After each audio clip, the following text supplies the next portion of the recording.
या देवी सर्वभूतेषु शक्तिरूपेण संस्थिता नमस्तस्यै नमस्तस्यै नमस्तस्यै नमो नमः। आदिशक्ति जगत जननी जगदम्बिका माँ दुर्गा का ये उत्सव भी चल रहा है। शक्ति संचय की साधना का ये उत्सव इन 9 दिनों में आप जितनी साधना करेंगे हजार हजार गुना अधिक फल देने वाली होती है।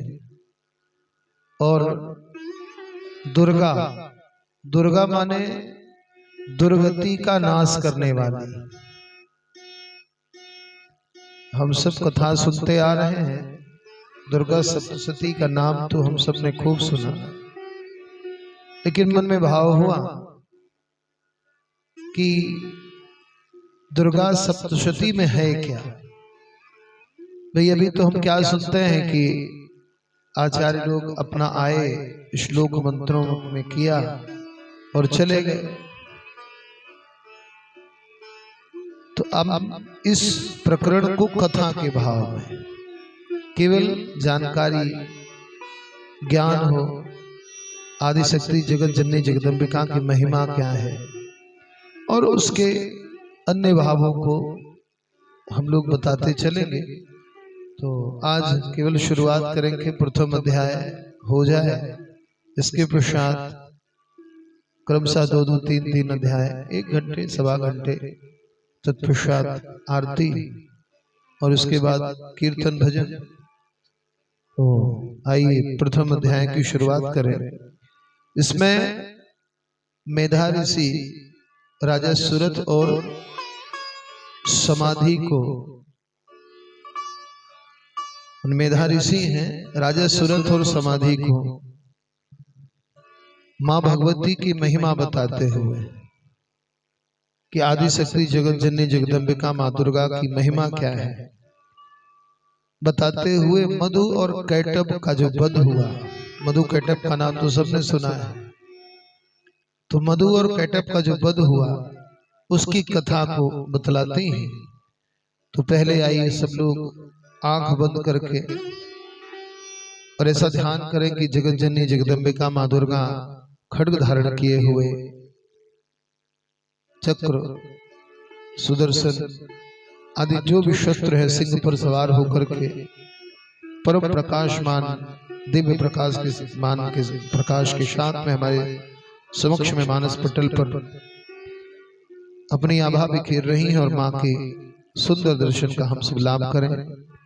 ओम खड्गम चक्र गदेषु चाप परिघां शूलम भूषुंडीं शिरा शंखं सदतीं करैस्त्रनयनां सर्वांगभूषावृतां नीलाश्मद्युतिमास्य पाददशकां सेवे महाकालिकां यामस्तौ स्वपते स्वपिते हरौ कमलजो हन्तं मधुं कैटभम्। भगवान विष्णु के सो जाने के पश्चात मधु और कैटभ को मारने के लिए कमल से उत्पन्न हुए कमल प्रगटा। कौन? ब्रह्मा जी। तो ब्रह्मा जी ने जिनका स्तवन किया उन महाकाली का ध्यान करते हुए कितना सुंदर स्वरूप वर्णन किया है।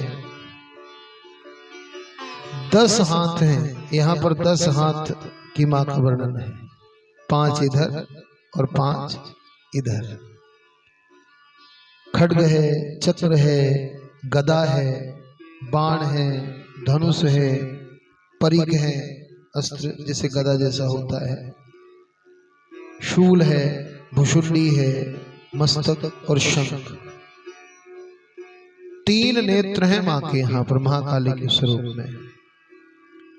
समस्त अंगों में दिव्य आभूषण धारण किए हुए मां की कांति नीलमणि के समान। 10 मुख भी हैं और 10 पैरों से युक्त है। ये 10 मुख और 10 पैर, 10 हाथ, असल में ये जो 10 इंद्रियां हैं, है ना, हम सब के जिस दिन जन्म होता है मनुष्य का, तो आंख, कान, नाक आदि ऐसी 10 इंद्रियां हैं, 5 कर्मेंद्रियां और 5 ज्ञानेंद्रियां। यहीं पर चर्चा हुई सुंदर दिव्य स्वरूप आदिशक्ति जगतजननी मां काली का। मार्कंडेय ऋषि इस कथा को कह रहे हैं, तो मार्कंडेय ऋषि कहते क्या है? ओम नमः चंडिकायै, ओम ऐं मार्कंडेय उवाच। सावर्णिः सूर्यतनयो यो मनुः कथ्यते ष्टमः, निशामयं तदुत्पत्तिं विस्तराद् गदतो मम, महामायानुभावेन यथा मनवन्तराधिपः, स बभूव महाभागः सावर्णस्तनयो रवेः। स्वारोचिषेऽन्तरे पूर्वं चैत्रवंशसमुद्भवः, सुरथो नाम राजा भूसमस्ते क्षितिमण्डले, तस्य पालयत सम्यक् प्रजाः पुत्रानि वौरसाम्, बभूवुः शत्रवो भूपाः कोला विध्वंसिनस्तदा। मार्कंडेय जी क्या कहते हैं कि सूर्य के समान, सूर्य के ही पुत्र हैं सावर्णी, जो 8वें मनु कहे जाते हैं। सावर्णी को भागवत जी में भी आप सबने सुना होगा कि 8वें मनु, असल में ये मनु जो है वो उपाधि है। जैसे जिले में कलेक्टर है ना, तो कितने ही लोग आते जाते हैं। अभी कोई कलेक्टर है, फिर कोई कलेक्टर होगा, फिर कोई कलेक्टर होगा। तो ये क्या है? ये पद है। तो 8वें मनु जिनकी उत्पत्ति की कथा मार्कंडेय ऋषि कहते हैं, बोले बड़े ध्यान से सुनो। सूर्य कुमार महाभाग सावर्णी भगवती महामाया के अनुग्रह से जिस प्रकार से मनवंतर के स्वामी हुए, मनवंतर के अधिष्ठाता हुए, उस कथा को मैं सुनाता हूं। पूर्व काल की बात है। स्वारोचिस मनवंतर में एक सुरथ नाम के राजा थे, जिनकी चर्चा हो रही है यहाँ पर। महाराज सुरथ और समाधि तो चैत्र वंश में उत्पन्न हुए। सारे भूमंडल पर उनका अधिकार था। प्रजा का पालन पोषण को जैसे अपने पुत्र का पालन पोषण एक पिता करता है, वैसे ही अपनी प्रजा का वो एक पिता की भांति, पिता और पुत्र का जैसा संबंध होता है, वैसे भाव से वो प्रजा का पालन पोषण कर रहे थे। तो भी उस समय कोलाध्वंसी ये शत्रु हुए।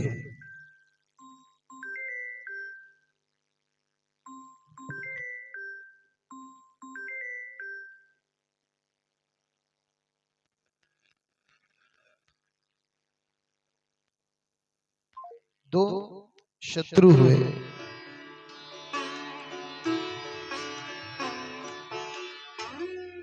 क्षत्रिय ही थे ये भी। अब राजा सुरथ की जो दंड नीति थी वो बड़ी प्रबल थी। उनका शत्रुओं के साथ में संग्राम हुआ यद्यपि जो कोला ध्वंसी थे वो संख्या में कम थे, तो भी राजा सुरथ युद्ध में उनके साथ में परास्त हो गए। अब वो युद्ध से लौट करके अपने घर को आए। धीरे धीरे धीरे धीरे संपूर्ण पृथ्वी से उनका अधिकार जाता रहा।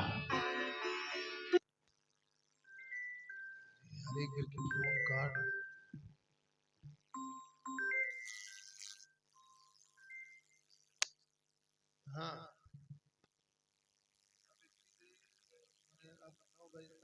वो करा यहाँ है सबसे ठीक है।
ऐसे अनुष्ठान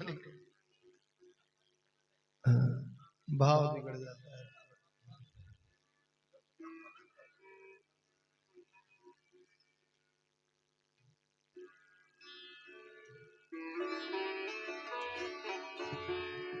हरि हरि।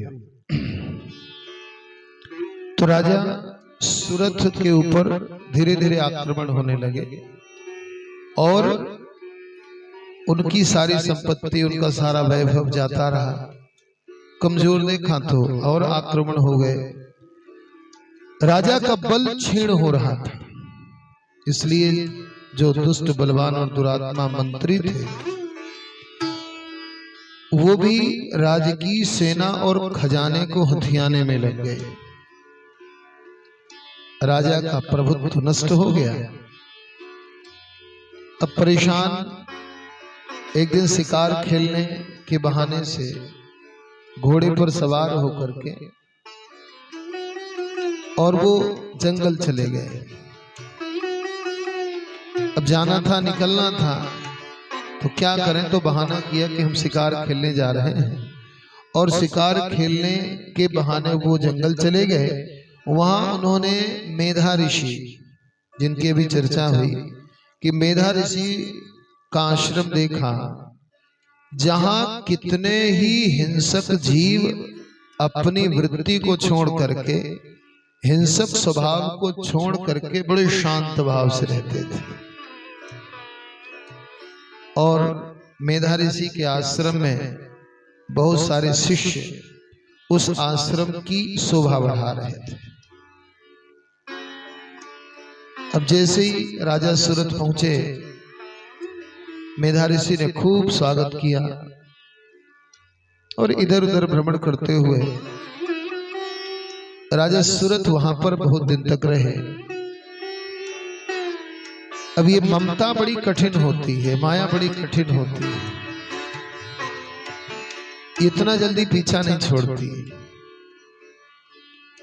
तो ममता के वशीभूत होकर के वो चिंता करने लगे कि बताओ, मेरे पूर्वजों ने जिस नगर का इतना सुंदर पालन पोषण किया, आज वो सब मेरे हाथ से चला गया।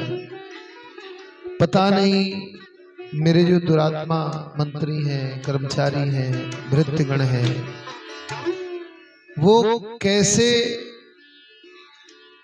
पालन पोषण करते होंगे मेरे नगर का। जो सदा मद की वर्षा करने वाला शूरवीर था, वो मेरा हाथी। सबकी चिंता हो रही है, एक एक चीज का स्मरण होता है। स्वभाव होता है मनुष्य का, है ना। जब कोई वस्तु हाथ से छूट जाती है तो उसका बार बार स्मरण होता है। अब सबकी चिंता करते हुए मन में भाव आया कि निश्चित रूप से वो सारे लोग अब दूसरे राजाओं का अनुसरण करते होंगे, क्योंकि मैं तो वहां हूं नहीं। अच्छा, बहुत सारे अपव्ययी लोग हैं जो निश्चित रूप से मेरे सारे खजाने को नष्ट करने में लगे होंगे, तो खजाना भी खाली होगा। ये तथा और भी की कितनी तरह की बातें राजा सुरथ को परेशान करने लगी। अब सोचते रहते, एक दिन मेधा ऋषि के पास में एक वैश्य का आना हुआ। वैश्य माने व्यापारी। अच्छा, वैश्य को देखा और उससे पूछा, भाई एक बात बताओ, तुम कौन हो? यहां पर तुम ऋषि के पास में आए, तो तुम्हारे आने का कारण क्या है? तुम बड़े शोकग्रस्त दिखाई देते हो, बड़े अनमने दिखाई देते हो। अच्छा, राजा सुरथ ने जब इस प्रकार से कहा तो राजा सुरथ के इन वचनों को सुनकर के वैश्य ने, उस व्यापारी ने हाथ जोड़ करके बड़े विनम्रता के साथ में, वैश्य क्या कहता है कि समाधिर नाम वैश्यो हम, समाधि नाम वैश्यो हम, उत्पन्नो धनी नाम कुले, पुत्रदारैर्निरस्तस्य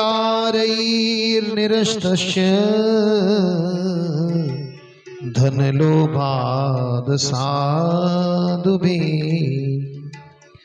विहीनस्य धनैर्दारै पुत्रैरादाय मे धनम्, वनम् अभ्यागतो दुखी निरस्तशाप्त बंधुभिः। मैं धनियों के कुल में उत्पन्न एक वैश्य हूं। नाम क्या है? समाधिर नाम वैश्यो हम, उत्पन्न धन नाम कुल। मैं वैश्य कुल में उत्पन्न हुआ, समाधि नाम है, और मेरे दुष्ट पुत्र पत्नी आदि सहृदयों ने धन के लोभ से मुझको घर से बाहर कर दिया। अब धन की चिंता कौन कर रहा? राजा सुरथ, है ना। लड़के बिटिया सब कैसे होंगे। इधर वैश्य की हालत क्या है? बोले धन के लालच में हमको हमारे परिवार ने अलग कर दिया है, तो मैं इस समय धन से, पुत्र से, स्त्री से, सबसे वंचित हूं। मेरे विश्वसनीय बंधुओं ने मेरा ही धन लेकर के मुझे दूर कर दिया, इसलिए दुखी होकर के मैं वन को आ गया। यहां रहकर के मैं इस बात को नहीं जानता कि मेरे पुत्रों की, स्त्री की, स्वजनों की कुशलता है या नहीं है। इस समय घर में वे कुशल से हैं, नहीं है, कोई कष्ट है। वे मेरे पुत्र कैसे हैं? वो सदाचारी हैं या दुराचारी हो गए? राजा ने पूछा, एक बात बताओ, निरस्तो भवान लुब्धै पुत्रदारादिभिर्धनै,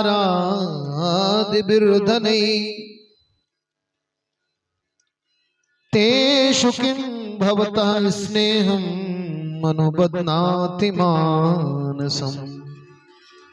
जिन लोभी स्त्री, पुत्र आदि ने तुमको धन के लोभ में तुमको अलग कर दिया, उनके प्रति तुम्हारे चित्त में, तुम्हारे मन में इतना मोह। वैश्य ने कहा, सरकार, एवं एतद्यथा प्राह भवानस्तद्गतं वचः, किम करोमि न बध्नाति मम निष्ठुरतां मनः, ययि संत्यज्य पितृस्नेहं धन लुब्धैर्निराकृतः।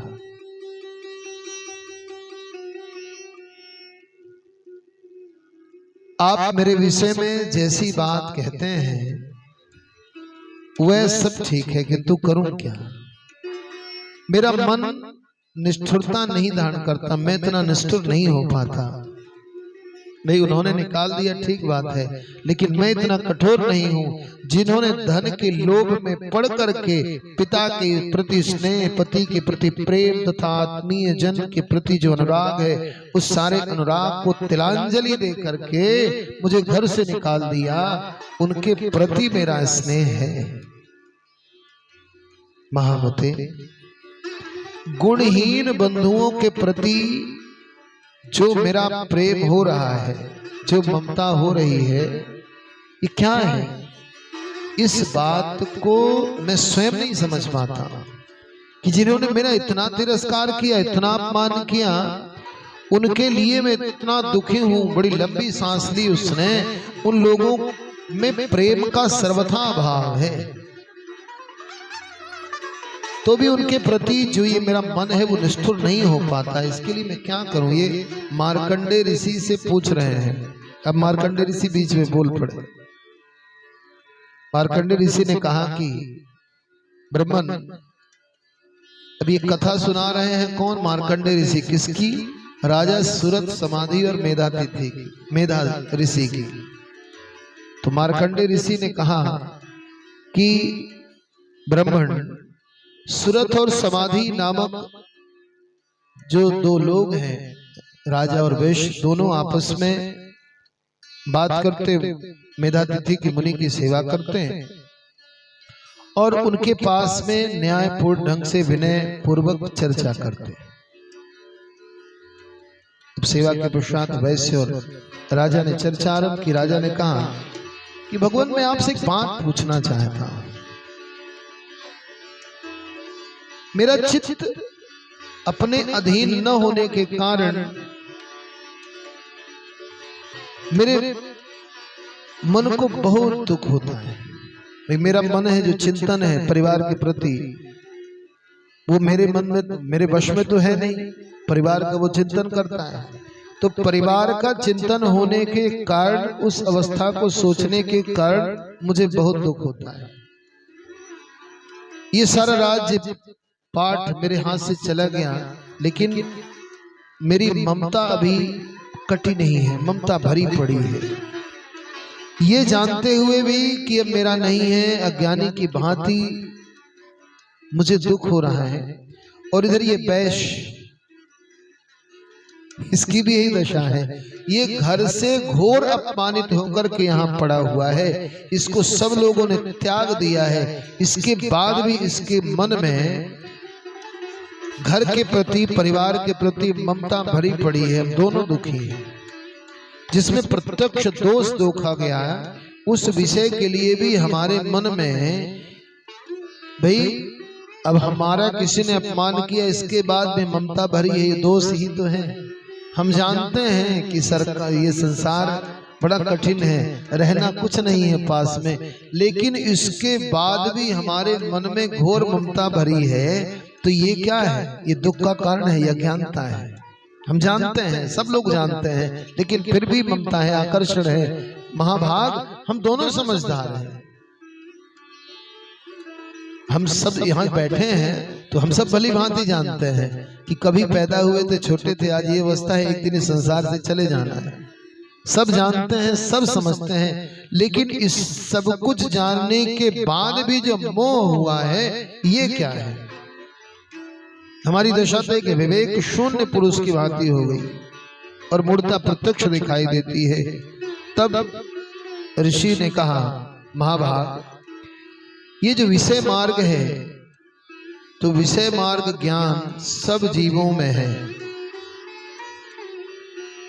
भाई हम लोग तो मनुष्य हैं, पर जितने भी चराचर जगत में जीव हैं, विषय सब के अंदर भरा पड़ा है।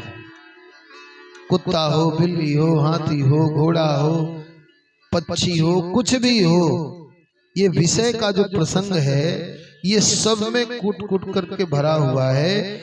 इसी प्रकार से सबका स्वभाव भी अलग है। कोई दिन में देखता है, कोई रात में देखता है। जैसे उल्लू है तो उसको रात में दिखाई देता है, चमगादड़ है तो भाई दिन में नहीं कर पाता, देखता नहीं है। तो वैसे ही समझदार तो अपने हिसाब से सब है, भाई कोई कुत्ता है, आप डंडा उठा करके मारो तो वो भी समझता है कि मुझे खतरा है और भागता है, डंडा देख करके ही भागता है। उसको कोई सिखाने तो नहीं जाता कि तुमको डंडा देख के डरना है ना, लेकिन वो समझता है। तो सब मृग आदि, मृग माने पशु, सब में वही भाव होता है। जैसे मनुष्यों की होती है वैसे ही उन पशु पक्षियों की भी होती है, और अन्य बातें भी प्रायः दोनों में समान है। समझ होने पर भी इन पक्षियों को तो देखो, स्वयं पीड़ित हैं। पक्षी कोई ज्ञान नहीं, हमको लगता है कि कोई ज्ञान नहीं है, लेकिन इसके बाद भी अपने भूख से बिलखते बच्चों के लिए वो दुनिया भर में यत्न करके उनके लिए भोजन की व्यवस्था करता है। क्यों? मोह, ये मोह जनित भाव है। मोह से आकृष्ट होकर के, मोह के वशीभूत होकर के वो भी अपने बच्चों का, चूजों का पालन पोषण करता है। अच्छा, मनुष्य समझदार है, लोग बस अपने किए हुए उपकार का बदला पाने के लिए वो पुत्रों की अभिलाषा करता है। सही है भाई, लोभ के कारण ही भाई पुत्र हुआ।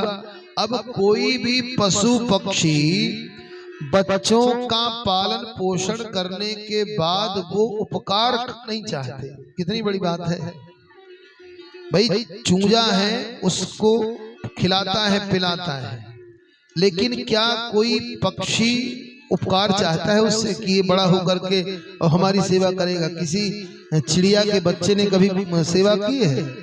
लेकिन हम लोभ में फंसे हुए लोग हैं। हम चाहते हैं कि हमने पैदा किया है, हमने इनको खिलाया है पिलाया है, तो ये बदला दें हमको।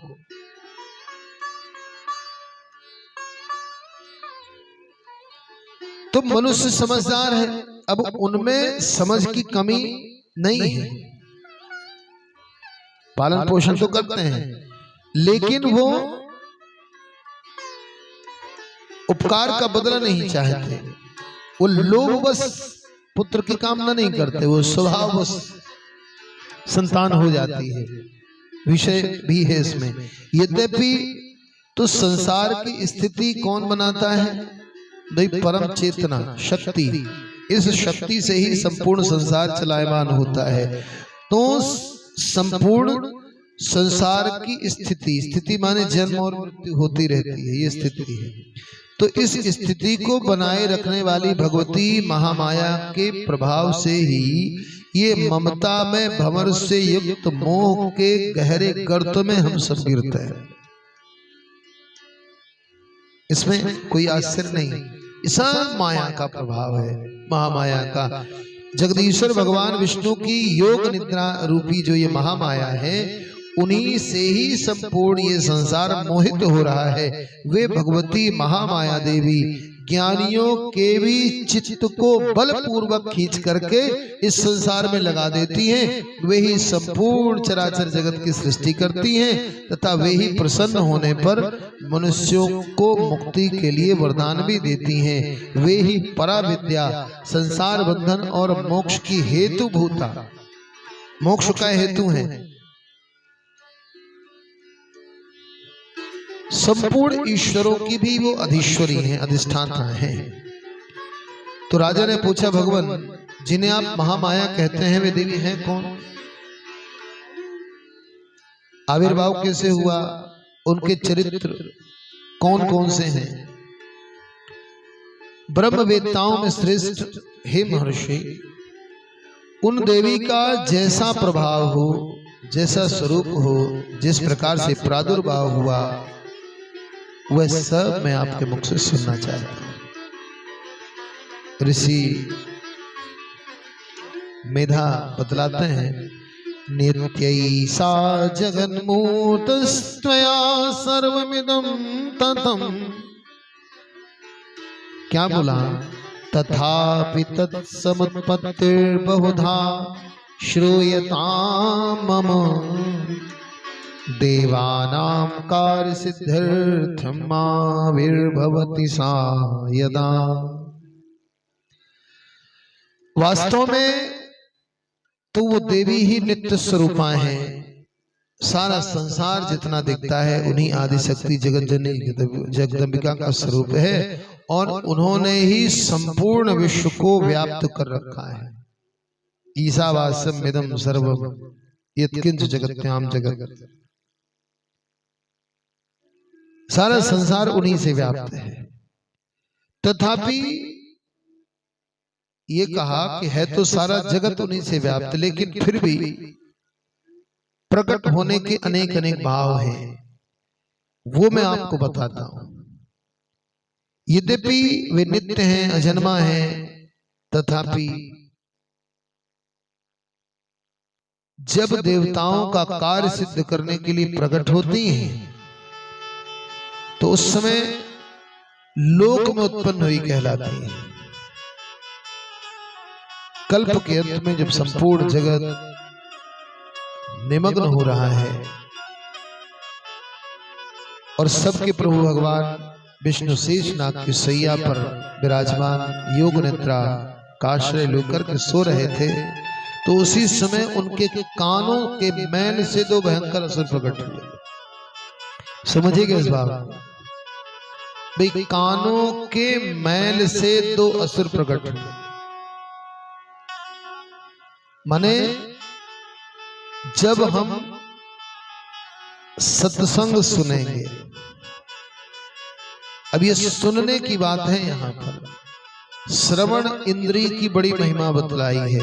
आप जैसा सुनेंगे उसी के अनुसार आपके मन और भाव होंगे। कान की बड़ी महिमा है। अब इस संपूर्ण जगत में हर चीज है, तो कान के मैल से माने एक तरह से प्रपंच से मधु और कैटभ। अब जैसे मधु और कैटभ उत्पन्न हुए तो बुरी चीज सुनने के बाद जो परिणाम निकलता है वो हमारा ही नाश करता है, ये भाव है। तो मधु और कैटभ उत्पन्न हुए और उन्होंने भगवान को ही मारने का प्रण कर लिया है, हम अब आपका वध करेंगे। भगवान विष्णु के नाभि कमल में विराजमान भगवान श्री ब्रह्म देवता ब्रह्मा जी ने उन दोनों भयानक असुरों को अपने पास आया देखा। अब भगवान तो योग निद्रा में मग्न है, मधु कैटभ प्रकट हुए, अब मैं इनका वध करूंगा। दौड़ते आ रहे हैं, ब्रह्मा जी ने देखा। अब ब्रह्मा जी देख रहे हैं कि ये हमारी ओर बढ़ते चले आ रहे हैं, भगवान तो सोए हुए हैं। तब एकाग्र चित्त होकर के उन्होंने भगवान विष्णु को जगाने के लिए उनके नेत्रों में निवास करने वाली जो योग निद्रा है उनका स्तवन आरंभ किया, उनकी स्तुति आरंभ की। जो इस विश्व की अधीश्वरी, जगत को धारण करने वाली, संसार का पालन करने वाली और संहार करने वाली तेजस स्वरूप भगवान विष्णु की अनुपम शक्ति है, उन्हीं भगवती निद्रा देवी का ब्रह्मा जी स्मरण करने लगे हैं। त्वं स्वाहा त्वं स्वधा त्वं हि वसत्कार स्वरात्मिका सुधा त्वं अक्षरे नित्ये त्रिधा मात्रात्मिका स्थिता अर्धरा मात्रा स्थिता नित्या यानुचार्या विशेषतः त्वमेव संध्या सावित्री त्वं देवी जननी परा त्वयैतद्धार्यते विश्वं त्वयि सृज्यते जगत् त्वयैतत्पाल्यते देवी त्वमस्यन्ते च सर्वदा विसृष्टौ सृष्टिरूपा त्वं स्थिरूपा च पालने तथा संहृन्ति पारूपान्ते जगतोऽस्य जगन्मये महाविद्या महामाया महामेधा महास्मृति महामोहा च भवती महादेवी महासुरी प्रकृतिस्थं च सर्वस्य गुणत्रय विभावनी कालरात्रिर्महारात्रिर्मोहरात्रिश्च दारुणा तम श्रीस्त्वमीश्वरी तम श्रीस्त्वं बुद्धिर्बोधलक्षणा लज्जा पुष्टिस्तथा तुष्टिस्त्वं शान्तिः क्षान्तिरेव च खड्गिनी शूलिनी घोरा गदनी चक्रिणी यथा शंखिनी चापनी बाण भुषुंडी परिघायुधा सौम्या सौमित्रा शेष सौम्येभ्यस्तुति सुंदरी परा पराणां परमा त्वमेव परमेश्वरी यच्च किंचित् क्वचिद्वस्तु सदसद्वाखिलात्मके तस्य सर्वस्या शक्तिः सा त्वं किं स्तूयसे तदा यया त्वया जगत्सृष्टा जगत्पात्यति यो जगत् सोऽपि निद्रावशं नीता कस्त्वां स्तोतुं महेश्वरः विष्णुः शरीरग्रहणं महिषीमीशान् एव च कारितास्ते यतो तस्त्वां कः स्तोतुं शक्तिमान् भवेत् सा त्वं मित्रं प्रभावै शरुदारैर्देवि संस्तुता मोहयैतौ दुराधर्षा वसुरो मधुकैटभौ प्रबोधं च जगत्स्वामी नीयतामच्युतो लघु बोधस्य क्रियतामस्य हंत में तो महाशुरो। बड़ी सुंदर स्तुति की और माँ से प्रार्थना किया, माँ ये जो दोनों दुर्धर्ष असुर मधु और कैटभ हैं, इनको मोह में डाल दीजिए मैया। ये मोह में पड़ जाएं और इनको मोह में डाल करके आप जगदीश्वर भगवान विष्णु को तुरंत जगा दीजिए। साथ ही इनके अंदर इन दोनों महान असुरों को मार डालने की बुद्धि भी उत्पन्न कर दीजिए।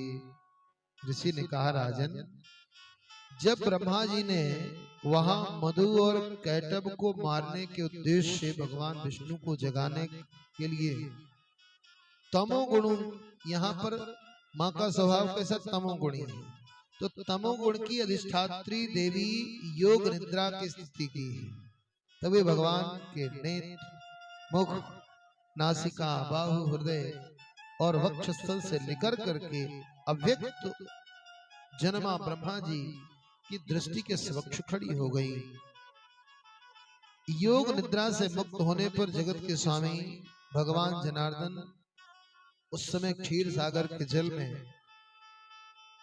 शेषनाग, अब से क्षीर सागर माने दूध जैसा निर्मल, तो शेषनाग की सैया से जाग उठे। फिर उन्होंने उन दोनों असुरों को देखा। वे दुरात्मा मधु और कैटभ अत्यंत बलवान और महापराक्रमी क्रोध से लाल आंखें किए हुए भगवान की ओर दौड़ते हैं। ब्रह्मा जी को खा जाने के लिए वो तरह तरह का उद्योग करने लगे हैं। तब भगवान हरि ने उठ करके उन दोनों के साथ में 5000 वर्षों तक युद्ध किया। 5000 वर्षों तक केवल बाह युद्ध हुआ है, हाथ से हाथ मिलाकर के युद्ध किया है। दोनों अत्यंत बलवान होने के कारण उन्मत्त हो रहे थे। इधर महामाया ने भी उन्हें मोह में डाल रखा था। इसलिए भगवान से वो कहने लगे, हे विष्णु, हम तुम्हारी वीरता से अत्यंत संतुष्ट हो गए हैं, तुम अब हम लोगों से कोई वरदान मांगो। भगवान बोले, अरे भैया, भविता मध्य में तुष्टौ मम वद्यावभावपि किमन्येन वरेणात्र एतावद्धीव्रतं मम। यदि आप दोनों मुझ पर प्रसन्न हैं तो अब आप अपने मरने का उपाय बता दो, मेरे हाथ से मर जाओ। मैंने केवल इतना ही आपसे वरदान मांगा है। अब दूसरे वरदान की क्या अपेक्षा? जब रावई नहीं करोगे तो वरदान क्या दोगे? भगवान ने कहा एक काम करो, आप वर देने की बड़ी इच्छा है तो मेरे हाथ से मर जाओ।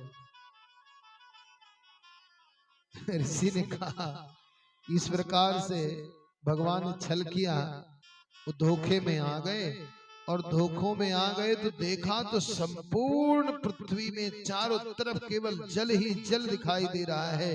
कमल नयन भगवान ने कहा जहां पृथ्वी जल में डूबी हुई हो, ना माने जहां ऐसी पृथ्वी जहां पर जल का प्रभाव न हो, जल में पृथ्वी डूबी न हुई हो, जहां सूखा स्थान हो।